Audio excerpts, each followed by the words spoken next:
புரட்சித்தலைவர் எம்ஜிஆர், புரட்சித்தலைவர் அம்மா இவர்கள் வழங்கி அவர்கள் வழியில் கழகத்தை வழிநடத்தி சென்று கொண்டிருக்கின்ற போன்றதற்குரிய வருங்கால தமிழ்நாட்டின் முதலமைச்சர், வருங்கால தமிழகத்தின் நம்பிக்கை நட்சத்திரம் கழக பொதுச்செயலாளர் எடப்பாடியார் அவர்களை வழங்கி நடைபெற இருக்கின்ற சட்டமன்ற தேர்தலில் பாப்பிரெட்டிப்பட்டி தொகுதியில் வேட்பாளர் அறிமுக கூட்டத்திற்கு தலைமையேற்று நடத்தி கொண்டிருக்கின்ற மரியாதைக்குரிய கழக அமைப்பு செயலாளர், முன்னாள் அமைச்சரும் தருமபுரி மாவட்ட கழக செயலாளர்கள் மற்ற மரியாதைக்குரிய மாநில கேபி அன்பழகன் அவர்கள் இந்த நிகழ்ச்சியில் பங்கேற்று பாட்டாளி சொந்தங்களுக்கு உறுதுணையாக தருமபுரி மாவட்ட வளர்ச்சிக்கு அன்பு சகோதரி அவர்கள் போராட்ட வேண்டும் பேசுகின்ற போதெல்லாம் சொல்வார்கள், போராடுவதற்கு என்று இருக்கின்ற ஒரே இயக்கம் பாட்டாளி மக்கள் கட்சி, நிறைவேற்றுவதற்கு இருக்கின்ற ஒரே இயக்கம் அனைத்து இந்திய அண்ணா என்று சகோதரி அவர்கள் சொல்வார்கள்.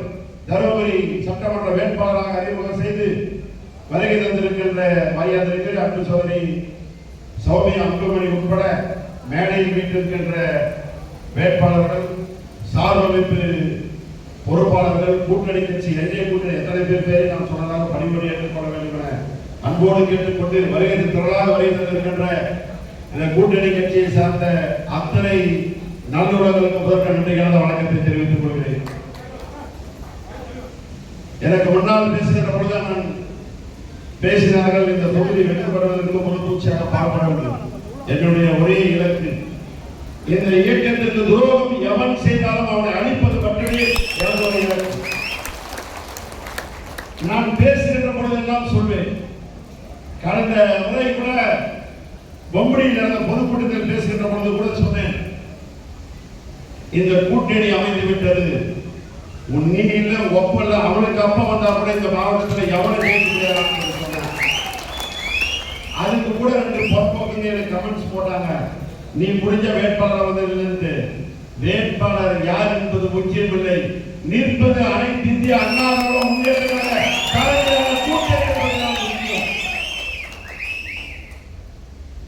வேட்பாளர் தேர்வு செய்வது தலைமையினுடைய கடமை.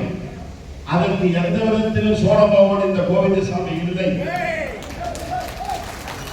வாங்கி இந்த கட்சியில் அனுபவித்து விட்டு எனக்கு அண்ணன் பேசுகின்ற போது சொன்னார், 3 முறை முதலமைச்சராக கூட இந்த இயக்கத்தை விட்டு சென்றாங்க, அவன் தூக்கு போட்டு செத்துறான். அவன் இந்த இயக்கத்தில் யாருக்காக முதலமைச்சராக திருட்டு திமுகவை எதிர்த்து ஆட்சி ஆள வேண்டும் என்பதற்காக முதலமைச்சராக அவன்கிட்ட போய் சேர்ந்து ஒரு நீ சீட்டு கொடுத்த இடத்துல இருந்துட்டு அந்த இடத்துல போய் கை கட்டி சீட்டுக்கு நின்னவன் நீ இருக்கிறது பதில் நான் இதுக்கு சாவடான்னு சொல்ல ஏற்கனவே சொல்லி அதே போலதான் இந்த தொகுதியில் இருக்கிற திமுக வேட்பாளர் எல்லா நிலையாளர்களையும் வேலை செய்வோம். எனக்கும் தெரியும். நான் என்ன முதல்ல தடுப்புள்ள கூட்டு வந்து ஆனா நீங்க வீட்டுல எதிர்கால தானே உணர்ந்தாவன் எதிர்கால உணர்ந்தானே அவர் கேட்டார், அப்ப அவர் 15,000 நீங்க வாங்கி கொடுத்துட்டு போனாரு, 10,000 மேல தாண்டாதுன்னு சொல்லி சொன்னாங்க. அப்படி நாங்க கூட்டணி அவரை ஜெயிக்க வச்சிருந்தானே எங்களுக்கும் தெரியாத நிலாளர்களுடைய வேலை என்னன்னு தெரியும். நாங்க நிச்சயமாக பார்ப்போம். இந்த தொகுதிக்கு 2 முறை என்னை வெற்றி பெற செய்தீர்கள். மீண்டும் ஒருமுறை உங்கள் பொறுப்பாளர்களுக்கு என்னுடைய நன்றி மலர்களை சமர்ப்பிக்கிறேன். காரணம், நிற்பது யார் என்று நீங்கள் பார்க்கவில்லை.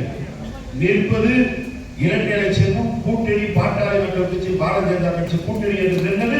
அதை மட்டும்தான் உங்கள் கண்ணுக்கு தெரிந்தது. எனக்கு கொடுத்த வாய்ப்பை என்னால் முடிந்த அளவுக்கு நான் இப்ப வரப்ப கூட பார்த்தேன், கடத்தூர் பஸ் ஸ்டாண்ட்ல ஒரு 200 பேர் நல்ல இருந்தாங்க. இந்த தொகுதிக்கு ஏற்கனவே மந்திரி அவர்கள் பண்ணாரா சொல்லலாம். நான் இந்த தொகுதிக்கு கல்லூரியை கொண்டு வந்தோம், இதை கொண்டு வந்தேன், அதெல்லாம் எங்க அம்மா கொடுத்தது. நீ என்ன கொடுக்குற அதை மட்டும் சொல்லு, அதெல்லாம் எங்க அம்மா கொடுத்தது. என்ன கேட்கலாம், நீ 5 வருஷத்துக்கு என்ன கொடுக்கணும்னு கேட்கலாம், கேட்பேன். நான் சொல்றேன், சட்டமன்றத்தில் பல முறை போராடினேன்.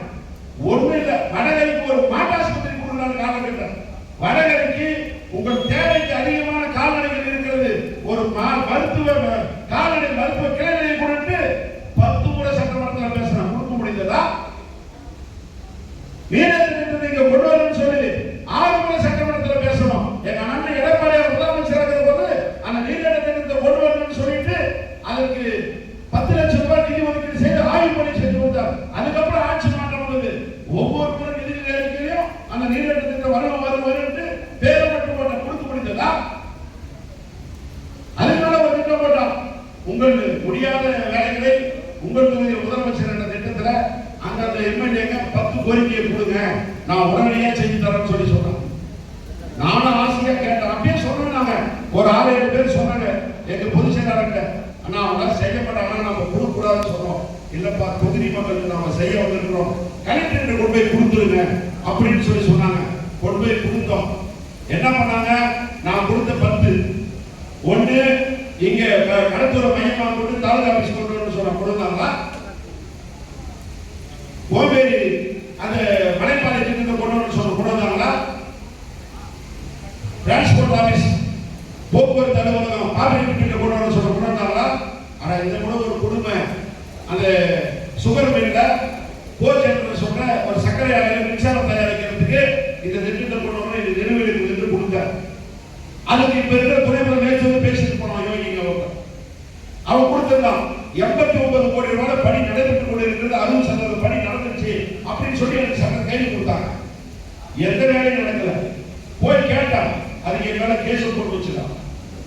போய் நான் கேட்டேன், எங்கேயா வேலை நடக்குது காட்டியா வாயான்னு சொல்லி அந்த துறைமுகத்தை கட்டி என் மேல கேஸ் போட்டு வச்சுட்டான். ஒரு 4 ரூபாய் என்ன அரசு பண்ணி உட்கார வச்சுதான் மிச்சம். அதனால இந்த ஆட்சி இந்த தொகுதி மக்களுக்கு இந்த பகுதி மக்களுக்கு எந்த திட்டங்களையும் செய்யல. அதிமுக ஆட்சியில நம்ம கொண்டு வந்தோம். கால்நடை மருத்துவனை கேட்ட உடனே கட்டமைப்பை கொண்டு கொடுத்தோம்ல. அப்போ ஒரு சம்பவம் நடந்தது. இப்பதான் உண்மையை சொல்லணும். அண்ணன் அன்புமணி அவர்கள் அந்த பகுதிக்கு வந்த பொழுது அந்த பகுதியில் இருக்கிறவங்க கேட்டாங்க, கால்நடை மருத்துவம் இந்த பகுதிக்கு கொண்டு. நான் உண்மையை சொல்றேன் கேளுங்க. அமைச்சர் அன்பழகனுக்கு மட்டும்தான் அந்த புத்திகள் பூரா தெரியும். நீங்க போய் அவரை கேளுன்னு அப்ப அவர் சொல்லிட்டு போனார். அவர் எடுக்கிற கோரிக்கை வைத்தவுடன் உடனடியாக அந்த பகுதிக்கு மருந்து பணம் வச்சு கால்நடை விலையில வந்ததா இல்லையா? இப்படி கொண்டு வந்து அதிமுக ஆட்சி திமுக ஆட்சியில் எந்த திட்டங்களும் கொண்டு வரல. ஏதோ எங்களால் முடிந்து அதையும் போராடி சட்டமன்ற உறுப்பினர் மேம்பாட்டு அதையும் கொடுத்தாங்க, செஞ்சு வச்சிருக்கோம். இந்த நிலை இந்த தமிழக மக்களுக்கு செய்த துரோகங்கள் எல்லாம் மாற வேண்டும். மீண்டும் அண்ணன் எடப்பாடியார் தலைமையிலே அதிமுக ஆட்சி தமிழகத்தில் மலர வேண்டும். இன்று போல திட்டங்கள் எல்லாம் உங்கள் வீடுகளில் சேர வேண்டும். பெண்களுக்கு மாதம் 2000 வர வேண்டும் என்றால் அதிமுக வாக்களிக்க வேண்டும். 10,000 ரூபாய் நிதி உதவி அந்த அனைத்து குழுக்களுக்கு கொடுக்க வேண்டும் என்று சொல்ல அதிமுக ஆட்சி வர வேண்டும். 5 லட்சம் பெண்களுக்கு ஸ்கூட்டர் வாங்கிட வேண்டும் என்றால் அதிமுக ஆட்சி வர வேண்டும்.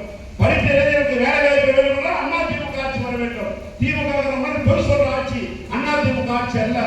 எனவே உங்கள் பொறுப்பாளர்களை மீண்டும் ஒருவரை தொட்டு கேட்டுக்கொள்கிறேன். எனக்கு மிகப்பெரிய சிரமத்தை தலையில் வைத்திருக்கிறார்கள். மீண்டும் மீண்டும் உங்கள் கால்களை தொட்டு கேட்டுக்கொள்கிறேன். அன்பு சகோதரி மரகதம் வெற்றிவேல் அவர்களை வெற்றி பெற செய்து தருமபுரி மாவட்டத்தில் முதல் முறையாக 2 சட்டமன்ற உறுப்பினர்கள் சட்டமன்றத்துக்கு போவதற்கு நீங்கள் உறுதுணையாக இருக்க வேண்டும், ஒத்துழைப்பு தர வேண்டும் என கேட்டு வாய்ப்புக்கு நன்றி பாராட்டி விடைபெறுகிறேன். நன்றி, வணக்கம்.